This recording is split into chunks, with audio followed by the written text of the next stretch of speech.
Muy buenas noches tengan todos ustedes. Gracias por acompañarnos en esta sesión de repaso del módulo 5 para los alumnos del TUM básico del Estado de México. El día de hoy con el tema emergencias abdominales.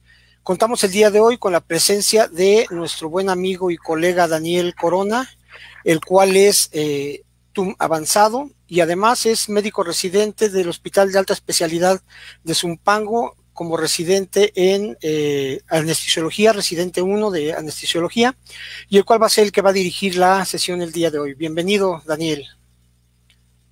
Muchas gracias, señor Jorge. Bueno, vamos a empezar. Como menciona el señor Jorge, el día de hoy vamos a repasar el tema de urgencias abdominales. Vamos a dar un breve repaso sobre la anatomía, la fisiología y las urgencias que nosotros podemos abordar desde el prehospital. Entonces, como objetivos iniciales, vamos a mencionar, a recordar anatomía y fisiología de los órganos alojados en la cavidad abdominal, un poco de cómo funciona, cómo es que podemos explorarlos. Vamos a realizar una adecuada semiología para la identificación de diferentes patologías y vamos a identificar cada urgencia abdominal, las más comunes, para dar un breve diagnóstico y dar diagnósticos diferenciales. Y pues bueno, para empezar es importante mencionar que el abdomen agudo es una urgencia que nos pone en jaque a los técnicos en urgencias médicas, ya que el abdomen es una caja de Pandora. No sabemos con exactitud, con certeza, qué es lo que vamos a encontrar, qué es lo que se está afectando. Entonces, como lo menciona ahí, el abdomen agudo es un conjunto de síntomas y etiologías muy diversas. Podemos encontrarnos cualquier cosa, cualquier órgano puede estar afectado, obviamente que está alojado en la cavidad abdominal. Vamos a ver ahorita cuáles son los tipos de órganos que podemos encontrar en esta cavidad y por ende ver cuál es la afección que en ese momento tenemos que tratar en nuestro paciente. Eh, Nos lleva comúnmente a interpretar de mala manera ciertas patologías, ya que como lo han visto, lo vieron en sus clases iniciales, pues podemos encontrar que cada patología se va a manifestar de diferente forma. Muchas comparten diferentes signos y síntomas, pero la etiología es muy variable. Entonces, para iniciar, en cuanto a anatomía y fisiología, vamos a dividirlo, o vamos a limitarlo más bien en cuanto a su límite superior, vamos a limitar en el diafragma, su límite inferior, la cintura pélvica. Entonces, todos los órganos que estemos encontrando en estos límites, tanto el superior como el inferior, que nos van a llevar a diferentes órganos del aparato digestivo, del aparato urinario, del aparato vascular, del aparato endocrinológico. Entonces, como lo están viendo, vamos a encontrar diferentes etiologías. A grandes rasgos, esta cavidad abdominal nos va a conferir protección, estabilidad de estos órganos, de estos aparatos que ya mencionamos, y a estos órganos de manera inicial les va a dar cierta libertad de movimiento en cuanto a distensión, movimiento, por ejemplo, de las asas intestinales, etcétera. Y para su estudio vamos a ver vamos a dividirlo en 4 cuadrantes o 9 regiones. Entonces, vamos a ver cada exploración, cómo podemos abordar el abdomen en cuanto a cuadrantes o regiones. Vamos a ver de manera inicial cómo lo vamos a poder dividir en cuadrantes. Esto quiere decir, vamos a trazar 2 líneas que van a unirse en un punto medio, que en general es la cicatriz umbilical, para que obtengamos un cuadrante superior derecho, cuadrante inferior izquierdo, derecho, perdón, cuadrante superior izquierdo y cuadrante inferior izquierdo. Entonces, es importante que nosotros sepamos identificar a grandes rasgos qué tipos de órganos o cuáles son los órganos que vamos a encontrar en cada cuadrante. Por ejemplo, en el cuadrante superior derecho, en su mayoría vamos a poder encontrar el hígado, el lóbulo derecho principalmente del hígado. Podemos encontrar la vesícula biliar, podemos encontrar una porción del estómago, que es el píloro, podemos encontrar el duodeno, podemos encontrar la cabeza del páncreas, podemos encontrar la glándula suprarrenal derecha, el riñón derecho, parte del colon ascendente y colon transverso.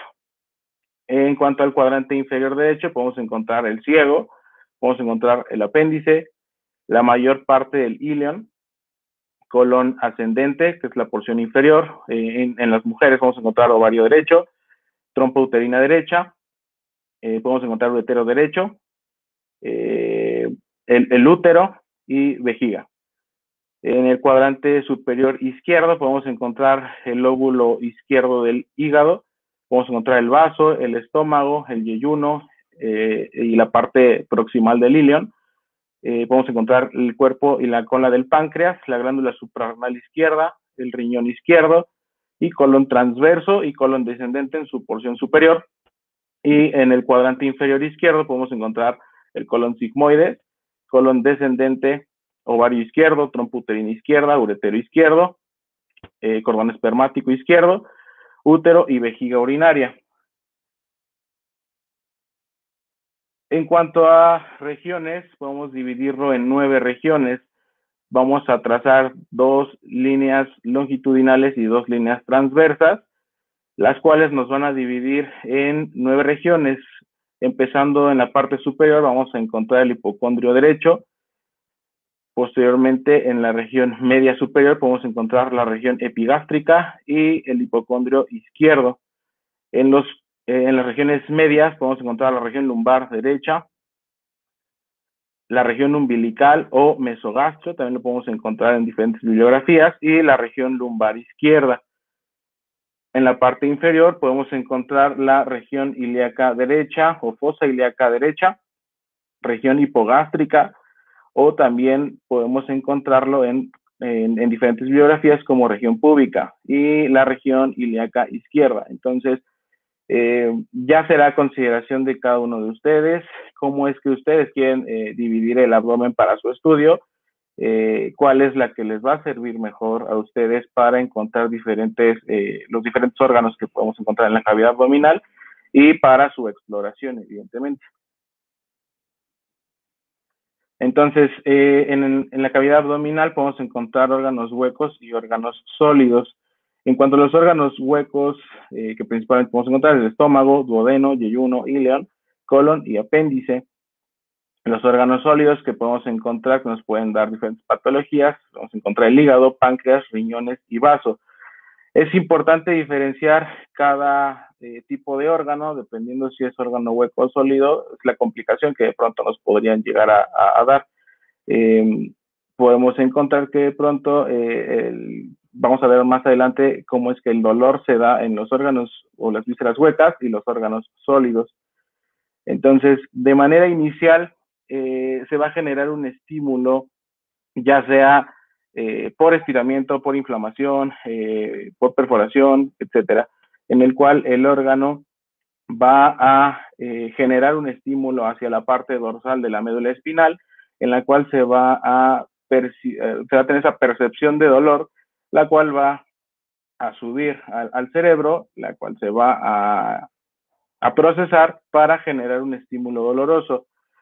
Entonces, en cuanto a esta situación, tenemos 3 tipos de dolor. El dolor visceral, que se origina de los órganos peritoneales. Vamos a recordar que el peritoneo es esta capa de grasita en la cual podemos encontrar vasos y nervios que van a recubrir tanto a los órganos como a la pared abdominal, a ciertos órganos abdominales. Entonces, esta capa visceral de los órganos abdominales van a tener receptores dolorosos que a su vez se van a encontrar también en la pared muscular de las vísceras huecas o en las cápsulas que rodean a los órganos sólidos, como es la cápsula de Gleason que rodea al hígado.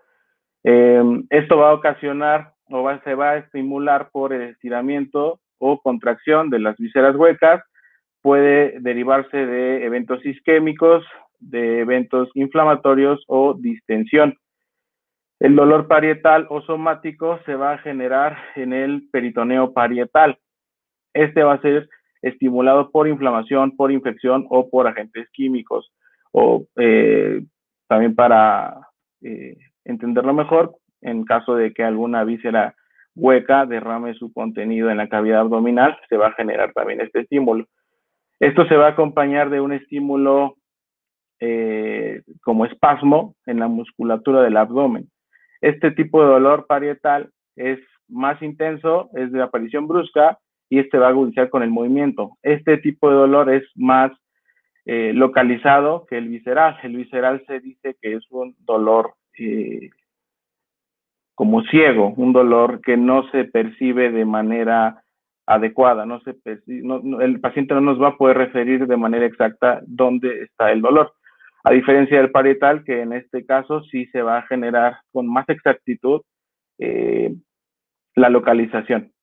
También es importante recalcar que el dolor visceral generalmente se va a irradiar hacia la línea media, como lo habíamos visto en la diapositiva anterior. Este estímulo va a llegar a la médula espinal, entonces el paciente nos va a poder describir que este dolor que está sintiendo va a dirigirse un poco más hacia la línea media, en comparación con el dolor parietal, que se va a percibir directamente sobre la víscera. Y tenemos el dolor referido, que va a surgir de estructuras viscerales y se percibe a distancia del órgano afectado. En este caso, el cerebro no va a discriminar si es un estímulo cutáneo o un estímulo visceral, no es un estímulo directamente de la víscera, puede ser inclusive de la parte de la piel. Y pues bueno, eso solamente como repaso general de anatomía y fisiología abdominal. Vamos a ver como tal las causas de dolor abdominal, cómo es que nosotros podemos explorarlas y un tratamiento general. Entonces, de manera inicial vamos a ver la pancreatitis aguda. Este es un proceso inflamatorio que se va a causar por enzimas pancreáticas que van a degradar dicho órgano. Etiologías podemos encontrar diferentes. La principal de ellas puede ser a causas alcohólicas. Pacientes que tienen un antecedente de consumo importante de alcohol pueden generar que este páncreas esté inflamado. También el traumatismo puede generar inflamación del páncreas o por obstrucción en los conductos biliares pueden generar una pancreatitis secundaria. Este tipo de patología nos puede dar característicamente un dolor que se describe como transfictivo. El paciente literalmente nos va a indicar que él siente como algo le está atravesando. A eso se le llama dolor transfictivo.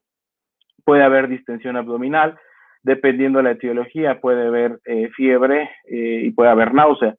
Entonces, para que nosotros podamos identificar de manera adecuada o podemos darnos una idea de que el páncreas es el que está afectado, tenemos dos maniobras diferentes que podemos realizar nosotros en el prehospital. La primera es la imagen de la izquierda, que es el punto de Orlovsky, en la cual nosotros vamos a trazar dos líneas imaginarias que va de hombro izquierdo hacia fosa ilíaca derecha y una línea que va contralateral del hombro derecho hacia fosa ilíaca izquierda. En donde estas dos líneas se van a intersectar, vamos a hacer una presión. Ese es el punto de Orlovsky y nosotros al momento de que el paciente va a sentir esta presión, va a desencadenar dolor. Se dice que es positivo si el paciente refiere dolor. Y el segundo es el punto de Desjardins, en el cual nosotros trazamos una línea imaginaria de la axila derecha hacia la cicatriz umbilical. A esta línea imaginaria la vamos a dividir en 3/3 y en la unión de la línea que nace desde la cicatriz umbilical hacia la segunda mitad de esta línea imaginaria, vamos a hacer una ligera presión. Se va a decir que es positiva si el paciente genera dolor. Otra causa de dolor abdominal, encontramos la apendicitis aguda. Esta generalmente es causada por una obstrucción de la luz del apéndice que nos va a llevar a una inflamación de la misma. La inflamación puede ser tan severa que cause perforación del apéndice y que se libere el contenido de esta sobre la cavidad abdominal, provocándonos una complicación severa que sería la peritonitis. En cuanto a signos y síntomas que nosotros podemos encontrar, es de manera inicial el paciente puede referir dolor en la región epigástrica, esto derivado de lo que ya explicamos previamente, en la cual el dolor se va a localizar de manera inicial en la línea media, pero conforme va pasando el tiempo, vamos a ver cómo el paciente va a localizar el dolor más hacia la fosa ilíaca derecha. El paciente también puede llegar a presentar fiebre, puede llegar a presentar náuseas y vómito. Entonces es importante que de manera inicial podamos identificar que es el apéndice para prevenir esta complicación que es la peritonitis. Sobre los puntos apendiculares que nosotros podemos llegar a encontrar en nuestros pacientes, los más comunes que podemos realizar, el primero de ellos es el punto de McBurney, en el cual trazamos una línea de la cicatriz umbilical hacia la cresta ilíaca derecha. Se va a dividir en 3 tercios y en la unión del tercio distal con el tercio medial vamos a hacer una presión en la cual se va a decir que es positivo si el paciente refiere dolor. Otros puntos o maniobras que nos van a sugerir que el apéndice está afectada es la maniobra del obturador y del psoas. Podemos pedirle al paciente que se coloque en posición de cúbito lateral izquierdo con la pierna en extensión completa, haciendo una extensión de la cadera, en la cual va a hacer que el paciente pues presente dolor. Otro punto es poner al paciente en posición completamente supina. Vamos a hacer flexión de la cadera con flexión de la rodilla y una ligera abducción de la articulación de la cadera. Esto va a hacer que el paciente presente dolor en el punto de McBurney. Y pues podríamos pensar que es positivo si el paciente refiere dolor. Hay muchísimas otras maneras de poder tratar de diagnosticar apendicitis, pero pues realmente con estas 3 maniobras podríamos nosotros sospechar que el paciente está ante una situación de apendicitis aguda. Otra patología que nosotros podemos encontrar en los pacientes es la colecistitis aguda. Esta es una inflamación de la vesícula biliar que generalmente se va a ocasionar por la obstrucción del paso de la bilis hacia los conductos biliares para su posterior llegada al aparato gastrointestinal. Generalmente se puede ver obstruida por litos o por lodo biliar. Recordemos que la vesícula, la función inicial de la vesícula, pues es el almacén de la bilis. Entonces, si esta se ve obstruida, puede llegar a generar que la vesícula se inflame. Como factores de riesgo, tenemos que afecta más a mujeres, que estas sean mayores de 40 años y que el paciente sea obeso. Esos son como datos que nos pueden llegar a sugerir que si los presenta el paciente que estamos tratando de abordar, pues podríamos llegar también a apoyarnos de ello para el diagnóstico de la colecistitis aguda. Generalmente es un dolor que va a estar localizado en el hipocondrio derecho y que generalmente se desencadena después de la ingesta de alimentos. También puede estar acompañada de náuseas, vómito, pero la característica de este vómito es un vómito biliar. El paciente, podemos llegar a preguntar sobre las características del vómito. El paciente generalmente nos va a decir que es un vómito de color amarillo, color verde, que va a estar, que va a tener un sabor muy amargo. Entonces, este vómito nos puede traducir que es de características biliares y por ende podemos sospechar que el paciente está ante una colecistitis aguda. La maniobra inicial que nosotros podemos realizar, la maniobra de Murphy, en la cual nosotros localizamos sobre el hipocondrio derecho, le pedimos al paciente que genere inhalaciones profundas. Esto lo solicitamos en repetidas ocasiones.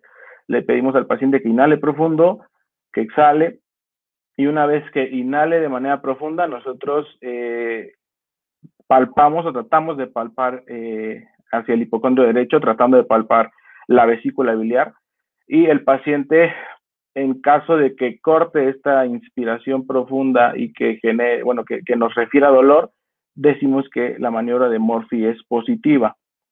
Entonces, esta es una maniobra que nos puede orientar al diagnóstico de colecistitis aguda en caso de que el paciente así lo refiera. Muy de la mano de la colecistitis aguda tenemos la colangitis aguda, que esta es una inflamación de los conductos biliares. Generalmente también es secundaria a una obstrucción por un lito. En esta patología nosotros encontramos una triada característica, que es la triada de Charcot, que se va a caracterizar por fiebre, ictericia y dolor abdominal muy severo. En su presentación más grave, en su presentación clínica más grave, integramos la pentada de Reynolds, que es la triada de Charcot más estado mental alterado más datos de choque séptico. Entonces, nosotros podríamos encontrar esta triada o pentada en pacientes que están presentando colangitis aguda. Como tal, una maniobra específica para esta patología no la hay. Podemos hacer, en dado caso, la maniobra de Murphy, tratando de sospechar que de manera inicial el paciente había presentado una colecistitis aguda. Puede presentarse también en pacientes que ya no tengan vesícula biliar, pero pues no es tan común. Otra patología que nosotros podemos encontrar en las urgencias abdominales es la hepatitis aguda. Esta es una inflamación del hígado y va a causar un dolor muy súbito, esto derivado de la distensión de la cápsula hepática o de la cápsula de Gleason, que es una cápsula que rodea al hígado, y en cuanto se distiende va a provocar dolor. Por causas podemos encontrar muchas. Las principales o la principal causa es las infecciones virales por virus hepatitis A, B o C. También podemos encontrar una hepatitis por alcohol. El consumo crónico de alcohol puede llevar a que el paciente presente hepatitis aguda. Puede estar presente en el síndrome de HELP, que pues ya lo verán más adelante en las urgencias obstétricas. Y por intoxicación secundaria a consumo de medicamentos, como lo es el paracetamol. Si tenemos un antecedente, un historial de que el paciente estuvo con este consumo de paracetamol muy abundante, se dice que con más de 4 gramos al día ya hay riesgo de que el paciente padezca hepatitis, podríamos llegar a sospecharlo. En cuanto a los signos y síntomas que nosotros podemos encontrar en esta patología, podemos encontrar que el hígado puede estar crecido. Entonces en un intento de exploración física, intentando realizar una palpación del hígado, vamos a poder tocarlo, ya que el hígado va a estar crecido, va a estar con un aumento de tamaño importante. Puede generarse fiebre, puede principalmente el dolor que el paciente refiere en la hepatitis aguda es un dolor generalizado, que puede llegar a causarle también, que puede estar acompañado de náusea, vómito y ascitis, que la ascitis es líquido en el tercer espacio, en este caso el espacio intersticial del abdomen.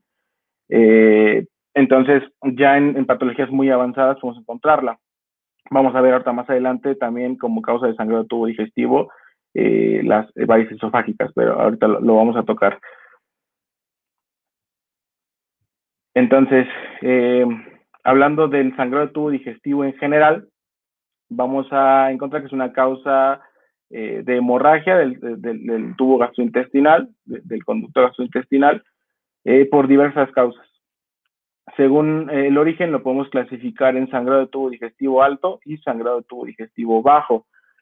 ¿Qué es lo que nos va a dar esta diferencia? Es el ligamento de Treitz o el músculo suspensorio del duodeno. Esta estructura es la que nos va a dar el parteaguas para saber si es tubo digestivo alto o tubo digestivo bajo. Clínicamente nosotros podríamos sospecharlo, de cuál es el origen de este sangrado. Si estamos hablando de un sangrado de tubo digestivo alto, podemos encontrar patologías como las varices esofágicas, que les mencionaba que esto es secundaria a una afección hepática inicial. El paciente puede tener un antecedente de una cirrosis hepática, una enfermedad hepática en general que le está llevando a que el paciente presente varices esofágicas. Podemos encontrar también el síndrome del Mallory-Weiss, una gastritis erosiva o una úlcera gástrica como causas de sangrado de tubo digestivo alto. En cuanto al sangrado de tubo digestivo bajo, podemos encontrar la diverticulitis y enfermedad hemorroidal. También podemos encontrarlo en perforaciones intestinales, etcétera. pero estas son como las patologías, digamos, más comunes. Y pues bueno, en cuanto a la clínica que nos puede llegar a orientar sobre si es un sangrado del tubo digestivo alto o bajo, si nosotros encontramos hematemesis o melena, podemos sospechar que viene del tracto digestivo alto. Si encontramos hematoquesia, rectorragia o vómito en pozos de café, sospechamos que el sangrado viene de tubo digestivo bajo.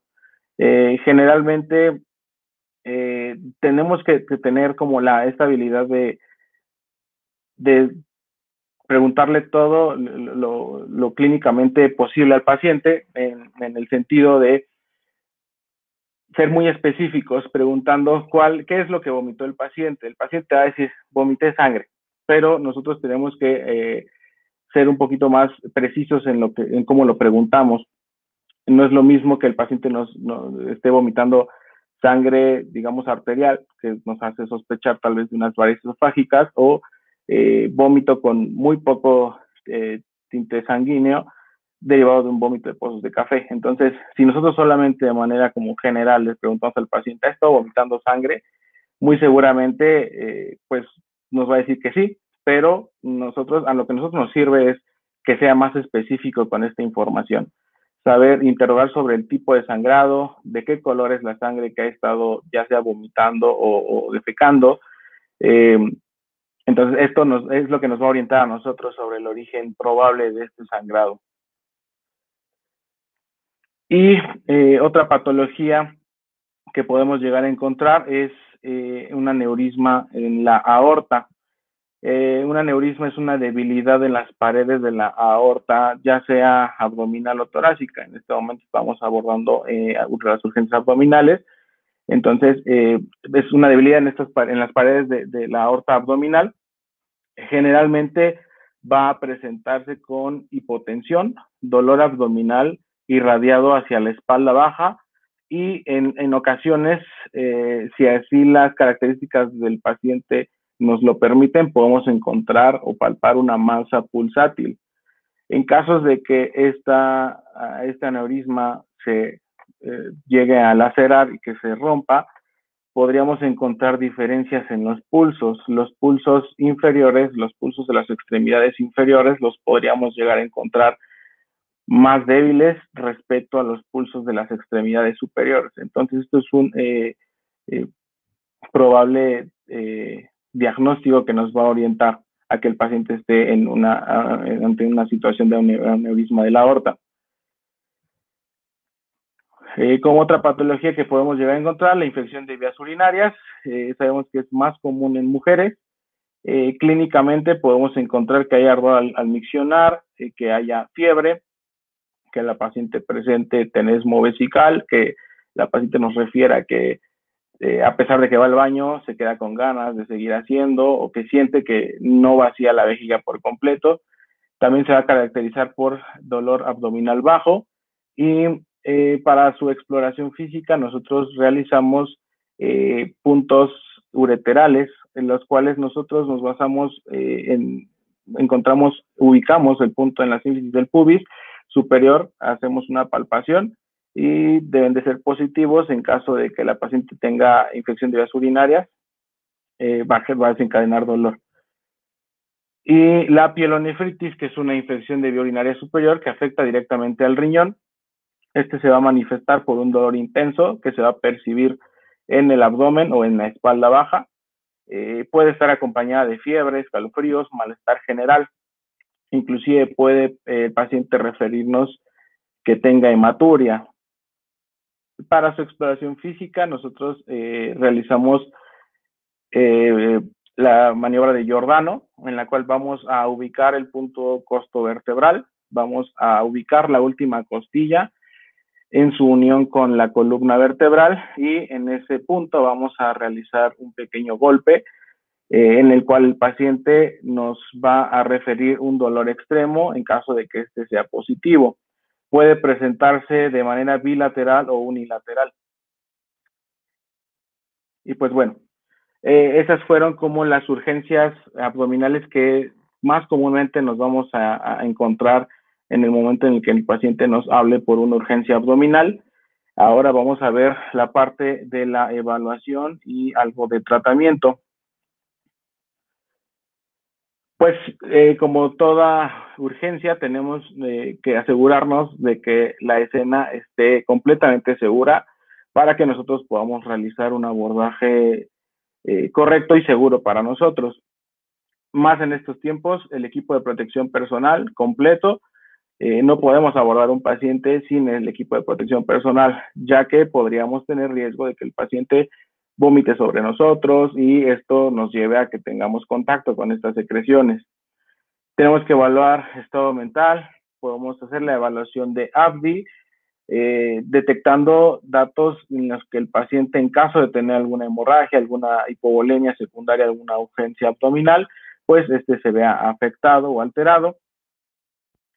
Para la evaluación de la vía aérea en A, podemos verificar la presencia de secreciones, ya sea restos hemáticos, presencia de vómito. Podemos identificar olores inusuales al momento de que estemos abordando la vía aérea, ya sea por aliento etílico, tal vez esta urgencia abdominal está desencadenando por un consumo extremo de alcohol por parte del paciente. Entonces, este tipo de olores que también nosotros podemos llegar a percibir en los pacientes, pues es importante. Otro punto importante que hay que verificar es el ritmo y frecuencia calidad de las ventilaciones. Un paciente que probablemente esté en un choque hipovolémico secundario a una hemorragia gastrointestinal, podría llegar a estar con las ventilaciones aumentadas. Posteriormente nos vamos a la evaluación de C, la circulación, donde vamos a verificar coloración, temperatura. Esto es importante, ya que como vimos, muchas patologías van a presentar aumento de la temperatura corporal. Si encontramos unos pulsos rápidos que nos sugieran taquicardia, pues de manera inicial tenemos que sospechar que el paciente tiene dolor. Una causa importante de taquicardia en los pacientes es el dolor mismo. Entonces, toda esta valoración la tenemos que hacer pensando en una urgencia abdominal desde la llamada. Entonces, es por eso importante que debemos de recolectar todos los datos. Sobre la valoración ya enfocada a las urgencias abdominales, en caso de que empecemos a sospechar en una de ellas, realizar el sample. Recordemos que el sample del OPQ-RCT son interrogatorios que nos van a poder ayudar a dar ya un diagnóstico, digamos, presuntivo y descartar diagnósticos diferenciales. Entonces, nosotros tenemos que identificar con estos interrogatorios el órgano que probablemente esté afectado y que esta urgencia pueda ser una amenaza directa para la vida. Es importante que nosotros preguntemos en las urgencias abdominales si el paciente está en ayuno, si el paciente ya comió, cuánto tiempo ha pasado desde la ingesta de alimentos. Tenemos que evaluar si el paciente ya consumió algún medicamento que nos pueda enmascarar el dolor. Recordemos que muchos pacientes pueden llegar a automedicarse, entonces es importante que nosotros hagamos un abordaje para saber si ya él por sí mismo o por algún familiar o por algún vecino que esté con él, que le haya sugerido la ingesta de algún medicamento. Entonces es importante para que nosotros al momento de llegar al hospital pues se lo digamos a los médicos. Es importante también saber las patologías de base del paciente, no hacer lo mismo o no hacer la misma respuesta en un paciente que tal vez tiene diabetes a un paciente sano. Entonces es importante siempre saber si el paciente ya tiene una patología de base y si aunado de esta patología está tomando algún medicamento ya de manera crónica. Factores de riesgo que nos puedan llegar a hacer sospechar de las diferentes urgencias abdominales que vimos como repaso el día de hoy. La obesidad, el consumo o la ingesta de alimentos saturados en grasas, que sean pacientes que estén con un consumo crónico de alcohol. Entonces, todos estos datos que nosotros podemos llegar a obtener del sample, pues son importantes para que nos ayuden a dar un prole diagnóstico. Y sobre el OPQRST, pues nos va a orientar sobre el tipo de dolor, nos va a dar una idea de cuál es la urgencia que estamos a punto de abordar. Como les mencionaba, hay ciertas patologías que nos van a dar dolores muy específicos, como por ejemplo mencionábamos en la pancreatitis, el tipo de dolor que se presenta es transfictivo. Difícilmente ese tipo de dolor lo podríamos llegar a encontrar en otra urgencia. Generalmente el tipo de dolor que vamos a encontrar en las urgencias abdominales es más referido como tipo cólico. Entonces, repito, es de suma importancia que ante esta evaluación de OPQRST, pues lo hagamos pensando siempre en todas las urgencias abdominales para que esto nos ayude a ir descartando diferenciales. Recordemos que pues, en este ámbito de la medicina no nada es exacto, pero pues entre mejor hagamos estas valoraciones, nosotros más fácil vamos a poder determinar un probable origen de la patología. Y pues bueno, como tratamientos que nosotros podemos llegar a brindar como técnicos en urgencias médicas nivel básico, es darle una posición de confort al paciente, una posición en la cual él sienta menos dolor, que se sienta más aliviado. Generalmente los pacientes van a sentir un alivio en una posición que nosotros la llamamos fetal, ¿no? Esto va a generar que haya menos tensión en los músculos abdominales, lo cual le va a llevar a presentar menos dolor al paciente.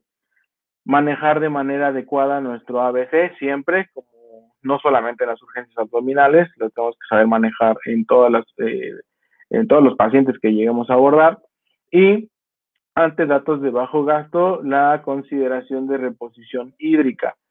Evidentemente, si es tal vez un estado de choque hipovolémico franco, secundario a un sangrado de tubo digestivo, ya sea alto o bajo, pues nuestro deber sí es tratar de reponer de manera con soluciones cristaloides estas pérdidas. Una dosis de 20 a 25 mililitros por kilo de peso ante datos de estado de choque.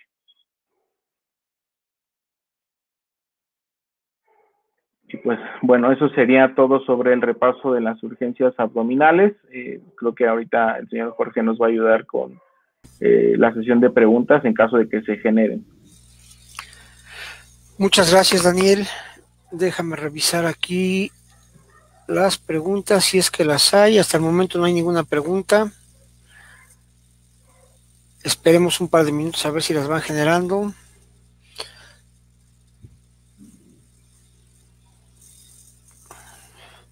Saludos, Gaby Pérez desde Tabasco. Bienvenidos. También desde Ciudad Altamirano, Guerrero. Es usted famoso, maestro.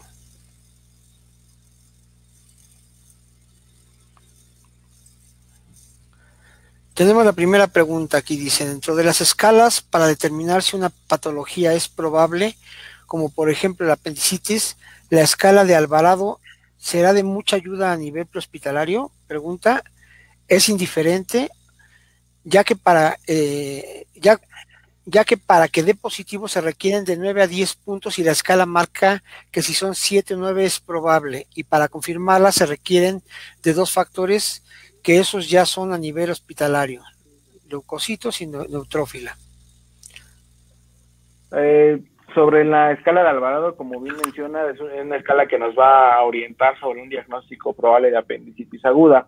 Y como bien lo mencionó también el compañero, es necesaria dentro de esta escala saber los niveles de los leucocitos a expensas, una elevación de leucocitos a expensas de los neutrófilos, que son células de defensa.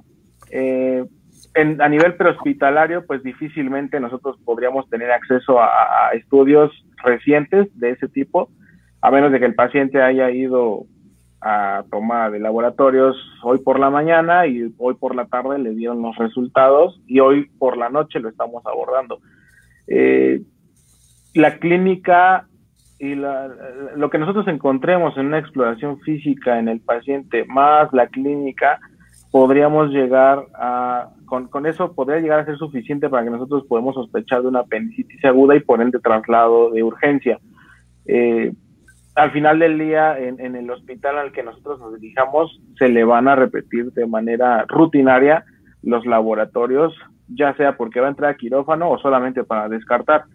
Pero como tal, tal vez sí podríamos basarnos en ciertos componentes de la escala de Alvarado, la presencia de la migración del dolor, que de manera inicial se presenta en epigastrio, posteriormente ya migra directamente a la fosa ilíaca derecha, la presencia de fiebre, etcétera, pero no deberíamos de tomarla como referencia exclusivamente. Sí sabemos que es de las escalas más precisas o más específicas para detectar apendicitis aguda, pero eso ya lo realizarán a nivel hospitalario. Nosotros, repito, por clínica deberíamos de orientarnos a que el paciente está presentando esta patología para realizar un traslado. Y lo que pues nos compete a nosotros es identificar que esta patología no esté ya en etapas avanzadas, que le esté provocando un abdomen agudo al paciente secundario a una probable peritonitis. Muchas gracias, maestro. Tenemos otra pregunta por aquí de Jesús Figueroa. Buenas tardes. Si se presenta perforación de víscera, ¿podría encontrar enfisema subcutáneo en el abdomen? Generalmente la perforación intestinal puede llegar a provocar aire libre en cavidad. Dependiendo a qué nivel sea la perforación, sí puede haber cierto grado de distensión, pero se va a manifestar más con el dolor. Difícilmente va a ser una cantidad importante de aire que se aloje en la cavidad abdominal como para que nosotros identifiquemos esta distensión secundaria a aire libre en cavidad.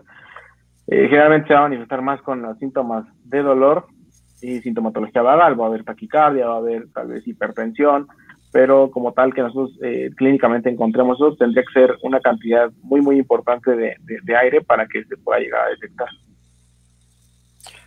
Perfecto, maestro. Pues creo que no hay más preguntas. Demos un minutito a que se generen. Si no, mientras, bueno, pues les vamos agradeciendo su presencia y su atención a esta conferencia. Recuerden que son clases de repaso, no es realmente una clase como tal, es un repaso, no sustituyen a las clases regulares que tienen ustedes dentro de la carrera de TUM básico en el Estado de México o en sus localidades. Simplemente esta es una manera de nosotros para ayudarlos a prepararse a sus exámenes que ya vienen modulares y para que tengan un poco de información un poco más precisa sobre el tema. Tenemos aquí una pregunta más.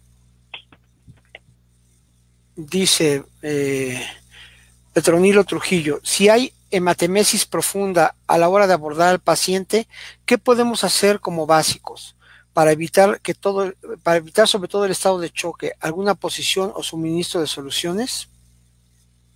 Bueno, de manera inicial, si es un sangrado muy importante, este paciente podría tener alteración del estado mental.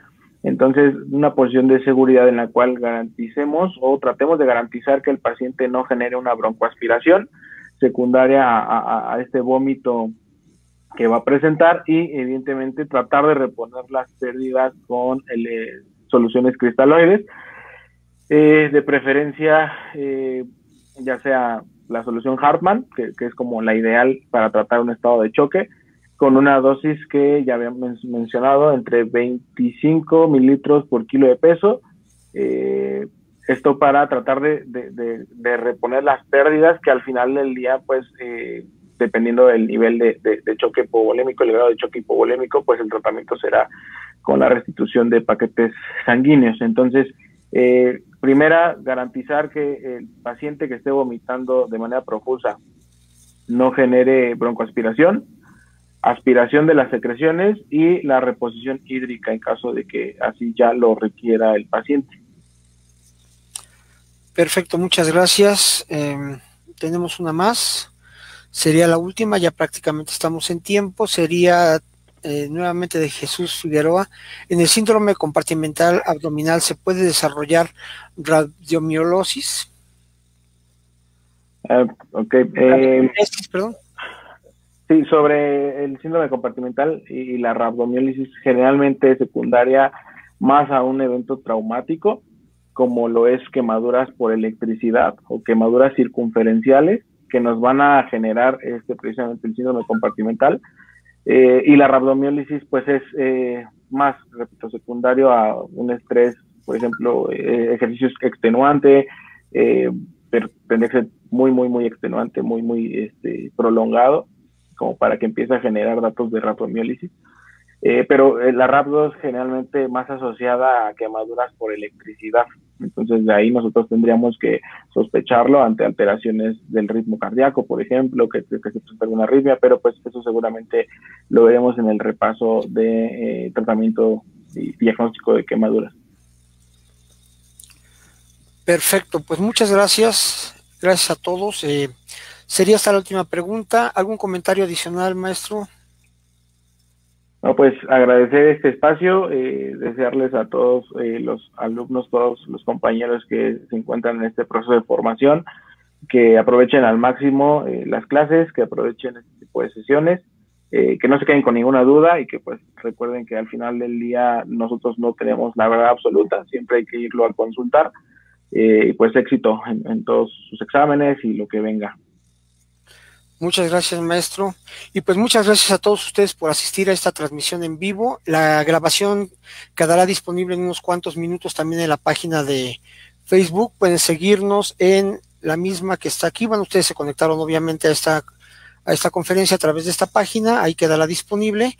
Y bueno, pues los dejamos ya nada más para cerrar en presencia de un video que a lo mejor muchos no lo alcanzaron a ver al inicio, que habla sobre los cursos de capacitación continua que tenemos disponibles para todos ustedes. No es necesario que termine la carrera de técnico en urgencias médicas nivel básico para tomar muchos de ellos, están a su disposición y pues muchas gracias y buenas noches.